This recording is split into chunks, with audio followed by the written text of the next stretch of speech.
Lacking integrity and ignoring science. That's the assessment from our state's Department of Ecology about a climate report by the federal government. The department alleges the report is dodging decades of climate data and minimizing other information to come to altered conclusions.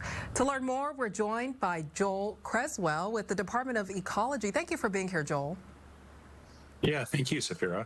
So what is the most concerning part of this data? Well, what's concerning is the federal government's climate report is using cherry-pick data, and it lacks scientific integrity. They didn't follow the federal procedures for preventing bias and undue influence. And as a result, they came out with a report that doesn't reflect real climate science, and it doesn't reflect the climate impacts that we can see and feel around us in Washington right now. It's no coincidence that we're talking today on a day when in the Seattle area we're experiencing wildfire smoke. Wildfire smoke, heat waves, drought, those are putting lives and livelihoods at risk here in Washington, and denying climate change isn't going to alter the reality we're seeing on the ground. Well, your department just released new analysis about the impacts to Washington. Can you briefly tell us what your department found? Sure. So Washington has already warmed nearly 2 degrees Fahrenheit since 1900, and our extreme heat days are projected to increase 6 to 9 times by the early 2050s. Most people will remember the 2021 heat dome that we had here in Washington. That was our deadliest ever weather-related disaster, killing 126 people.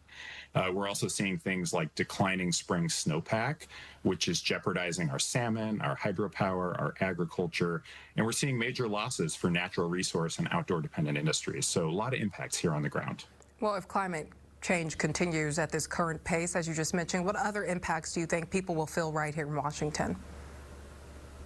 Sure. Well, the other thing that's happening with climate change is that we're having significant air pollution. So that's wildfires. That's also traffic from our roadways. We're seeing significant impacts here. What we're doing at the Department of Ecology is we're working on reining in those climate emissions based on real climate science, which is showing that it's human burning of fossil fuels that's the main driver behind climate change. So we're working on behalf of Washingtonians to rein in climate change and make sure that we are protecting the future for Washington. The bottom line is that the impacts will increase unless we do something. Can you give specific examples? Sure, yeah. So do you mean specific examples of the impacts that we're seeing? Or of how you guys are trying to rein it in? Oh, of course, of course. Yeah, so we have a number of climate policies that are based in science and in best practices of climate policy to cost effectively transition us to a low carbon economy. So we have a cap and invest program called the Climate Commitment Act that puts a cap on the largest polluters, and then that cap gets lower every year, and those polluters are paying into a system that is then investing in climate change reductions. We also have a clean fuel standard that's helping us transition our vehicles to lower carbon fuels. We have a zero emission vehicles program that's helping people get into plug-in hybrid and electric vehicles that are allowing people to get around without having greenhouse gases emitted from their vehicles. That's just a selection of the policies that we have that are not only reducing our greenhouse gas emissions, but they're also boosting the economy here in Washington, where we have so many green businesses that are contributing to this green transition.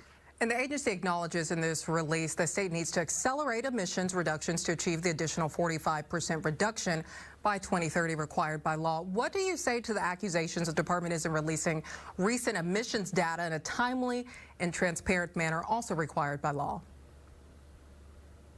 Yeah, we are putting out emissions data as soon as they become available. Now, depending on the data set, that means that sometimes we're releasing data in the year that we collect them. And there are some data sets that, because of the way they're collected, are lagged by a couple of years.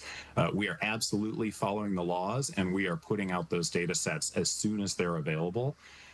And so we really thrive on and operate on a principle of transparency, on putting everything out so that the public can see the impacts of all of the great work that we're doing here in Washington to release climate change. What those data are showing is that our policies are working and that we are slowing the impacts of climate change. And we are also doing our best to rein in the impacts from these terrible climate impacts we're seeing. Okay, Joe Creswell, thank you for your time. Thank you.